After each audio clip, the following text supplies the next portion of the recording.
मुजीबुर रहमान इतना पैसे वाला दौलतमंद आदमी थाने में जाता है तो उसको कोई घास नहीं डालता, उसके बच्चे को नीचे जमीन पे डाला होता है, भाई लंबा पाया होता है। अब वो घर जाता है तो उसकी बेगम कहती है मैं जाती हूँ थाने, मैं सचो से बात करती हूँ। मुजीबुर रहमान कहता है बैठ जा तुम, हमारी इतनी कोई सुनता, तुम्हारी कहां से कोई सुनेगा। मुजीब साहब अगर वैसे आप अतीका जी को भेजते ना तो वहां पे थानेदार क्या, डीएसपी क्या, एसपी क्या, सारे ही उनकी सुन लेते। तो वाले उन्होंने गुरा का पता नहीं है। जेड़ा नशा नशा तेरी अखां विचों आवे मैनू, बड़ा हरामी हो बेटा। अस्सलाम वालेकुम फ्रेंड्स, मेरा नाम है सुमैर और आप देख रहे हैं सभी सुमैर यूट्यूब चैनल।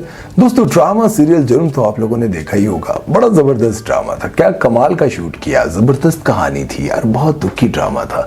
लेकिन क्या करूं यार, दुखी ड्रामों में ही मुझे ना बोंगियां मिल ही जाती हैं। अब क्या करूं, आप लोग भी बड़े उदास होंगे तो मैंने सोचा कुछ बोंगियां आपको बताऊं ताकि आपके चेहरे पर थोड़ी सी मुस्कुराहट आ जाए ऐसे करके। तो चलें वीडियो शुरू करते हैं, लेकिन उससे पहले आप दोस्तों से गुजारिश है कि चैनल पर सब्सक्राइब का बटन नजर आ रहा होगा, चिक्के को सुन मारें और 2-4 पप्पियां बेल आइकन पर कर दें। तो चलिए फिर बोंगिया आपके सामने पेश करते हैं। दानियाल अपनी नई नवेली दुल्हन को कहता है जल्दी जल्दी से तैयार हो जाओ, मैंने तुम्हारे लिए बहुत ही जबरदस्त किस्म के रेस्टोरेंट में ना बड़ी ही मुश्किल से रिजर्वेशन करवाई है। भाई बड़ी मुश्किल से वहां सीट मिलती है। एडा बड़ा रेस्टोरेंट, ना बंदा ना बंदे की साथ। फिर दानियाल अपनी नई नवेली पढ़ी लिखी दुल्हन को ढाबे की तरफ लेके जाता है, जिससे वो अपने इंग्लिश अंदाज में कहती है ढाबा। ढाबे से ढाबे से ढाबे से। ढाबे पे पहुंचते ही दानियाल 3 कप चाय का ऑर्डर देता है और ड्राइवर उसे आगे से कहता है साहब जी इतना तकल्लुफ क्यों, मेरे लिए भी चाय मंगवा रहे हैं। अबे तू वैसे ही खुश हो रहा है, हो सकता है उस बेचारे ने अपनी नई नवेली दुल्हन के लिए 1 कप एक्स्ट्रा मंगवाया हो। वैसे यार मुझे इस ड्रामे में सबसे मजेदार कैरेक्टर दानियाल की माँ का लगा है। उसने हर प्रॉब्लम के लिए एक नई किस्म का पत्थर रखा होता है। ये दिल को ताकत देता है और हिम्मत देता है। It's good for you. लेकिन जब तस्बीह पढ़ने की बारी आती है तो समझ ही नहीं आती और यार ये कहां से शुरू होती है और कहां पे खत्म होती है। ऊपर से पुलिस वाले इतने इंटेलिजेंट दिखाए हैं कि इन्वेस्टिगेशन करते हुए ग्लव्स पहने होते हैं। ओ भाई इनके पास तो ढंग की वर्दियां नहीं होती, ये ग्लव्स कहां से आ गए।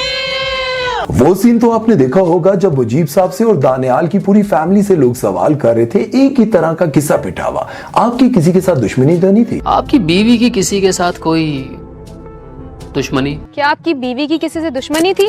इस पर पूरी फैमिली को बड़ा गुस्सा आता है। फिर मैं देखता हूँ कि एक यूट्यूबर सवाल करने लगी होती है। उसने कहा मेरा सवाल सबसे मुख्तलिफ और बहुत खास है, ऐसा सवाल आपसे पहले कभी किसी ने नहीं पूछा होगा, जवाब देने के लिए आपको हौसला चाहिए होगा। मैंने सोचा यार हमारी बरादरी की है, यूट्यूबर फैमिली की है, भाई सवाल तो बड़ा कमाल का करेगी। लेकिन जैसे ही उसने सवाल पूछा, यकीन करें मैंने एक ही बात सोची दिल में, सवाल क्या था? क्या उनकी किसी से जाती दुश्मनी हो सकती है? यार ऊपर से हमारी पुलिस की इंटेरोगेशन और इन्वेस्टिगेशन इतनी कमाल की थी ना, मैंने देखा तो मैंने कहा वाह यार हमारी पुलिस इतनी इंटेलिजेंट। भाई 3 डब्बे वाली दुकान पर जाकर पहुंच गए और कहते हैं ये बंदा तुम्हारे पास सोना बेचने तो नहीं आया। ओ भाई इस दुकान पर बिकता क्या है जरा सुन लो। कापियां किताबां रद्दी तो पानी वाले पैप तो खाली प्लास्टिक दियां बोतलां तो वाला तो। और चोर भी इतना कमाल का दिखाया जो सोना बेचने के लिए कबाड़ की दुकान पर आ जाता है। अब कराची वाले मुझे जल्दी जल्दी ये बताओ तुम्हारे यहाँ सोना कबाड़ की दुकान पर बिकता है जी? ऊपर से चोर को देखें, भाई तुझे सोना मिल गया था, तू भागना चाहता था, तू उसी वक्त रात को भाग जाता, तू सुबह होने का इंतजार कर रहा था।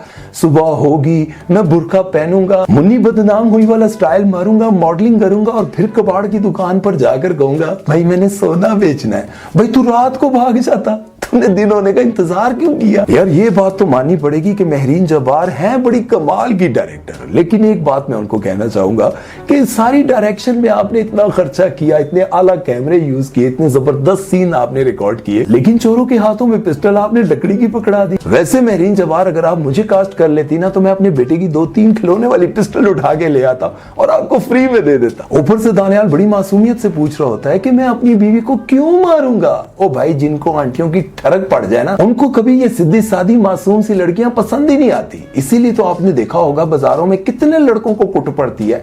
उनसे पूछते हैं तुम इधर बाजारों में कर क्या रहे हो आंटियों के पीछे, आगे से कहते हैं मैं अपनी खाला को ढूंढ रहा हूँ, मैं अपनी पुप्पो को ढूंढ रहा हूँ। लितर पड़ते हैं तो समझ आती है। यार इतनी खूबसूरत और मासूम सी लड़की अपने होने वाले हस्बैंड से इतने प्यार से पूछती है क्या तुम मुझसे मोहब्बत करते हो या नहीं, और हीरो साहब वही पुरानी और पंजाबी फिल्मों वाले नखरे। हीरोइन ने हीरो को राजी करने के चक्कर में नच नच के पूरे पंजाब की फसलें तबाह कर दी, लेकिन हीरो को कोई फर्क ही नहीं पड़ता। वो अपनी अकड़ में कभी इधर मुंह उठा के फिर रहा होता कभी उधर। मुजीबुर रहमान इतना पैसे वाला दौलतमंद आदमी थाने में जाता है तो उसको कोई घास नहीं डालता, उसके बच्चे को नीचे जमीन पर डाला होता है, भाई लंबा पाया होता है। अब वो घर जाता है तो उसकी बेगम कहती है मैं जाती हूँ थाने, मैं सचो से बात करती हूँ।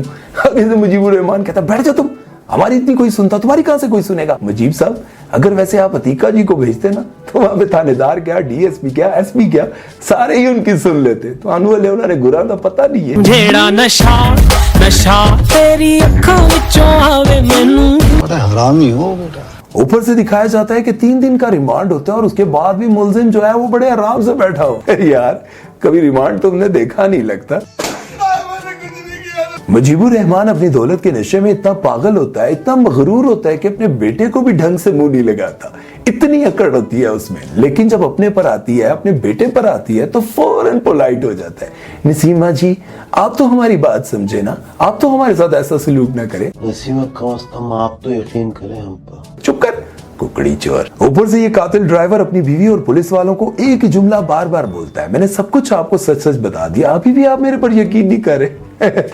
तू बड़ा हाजी नमाजी से ना बड़े मल्लेदा नेक बंदा से जे तेरी गल्ला ते यकीन कर ली। अतीका जी का बड़ा ही कमाल का कैरेक्टर है, हर वक्त कहती है मेरे गुरुजी ये कहते हैं, मेरे गुरुजी वो कहते हैं। अरे आपके गुरुजी कितने खुश नसीब है, आप गुरुजी की दीवानी और आपका बेटा आंटियों का दीवाना। अरे बाप रे ये तो धोती खोल रहा है। बड़ी ही समझदार और पहुंची हुई इन्फ्लुएंसर यानी कि यूट्यूबर ने लड़की की माँ का नंबर बड़ी मुश्किल से ढूंढा और उन्हें कॉल करके कहती है मैं आपसे एक बहुत खास सवाल पूछना चाहती हूँ। सवाल ऐसा पूछा कि मेरी हंसी छूट गई। आज जो अखबारों में खबरें छपी हैं उसके बारे में आपका क्या ख्याल है?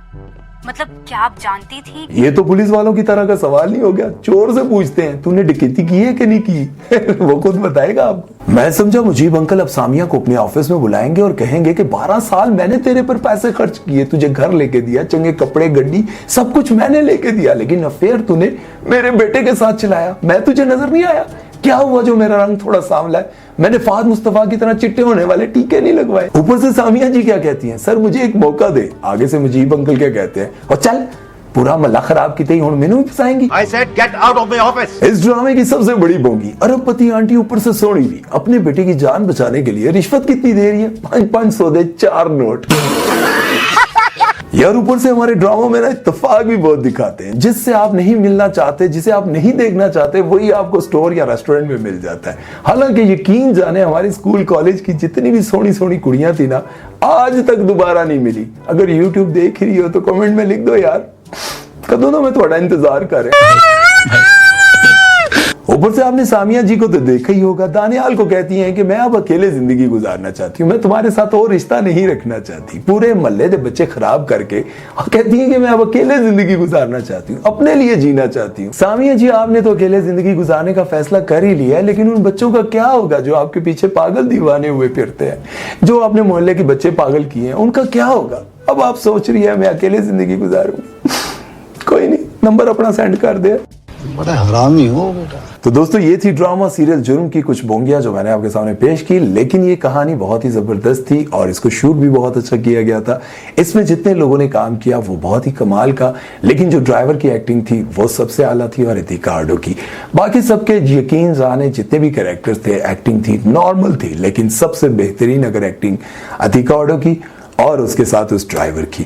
बाकी सबकी भी एक्टिंग बहुत कमाल की थी, लेकिन मैं आपको ये कहना चाहता हूं कि अगर आपने ये कहानी देखी है तो आप लोग इस बात को अपने जहन में रखें कि इंसान जब भी लालच करता है तो इंसान कहीं ना कहीं ऐसी ठोकर खाता है और ऐसे किसी दलदल में फंसता है जिससे वो कभी नहीं निकल सकता। आप यकीन जाने आपके पास थोड़ा पैसा हो या ज्यादा हो, जिंदगी गुजर जाती है, और जब आपके पास पैसा आना हो, आपके नसीब में और आपके मुकद्दर में लिखा हो, तो उसे कोई नहीं रोक सकता। इसलिए लालच में आके चाहे वो लड़की हो या लड़का, अपनी जिंदगी को बर्बाद मत करें और ना ही किसी ऐसे धंधे में जाएं जिसकी वजह से आप और आपका खानदान जिल्लत और रुसवाई का सामना करे। अपना बहुत सारा ख्याल रखिएगा और सुमैर चौधरी को दीजिए इजाजत।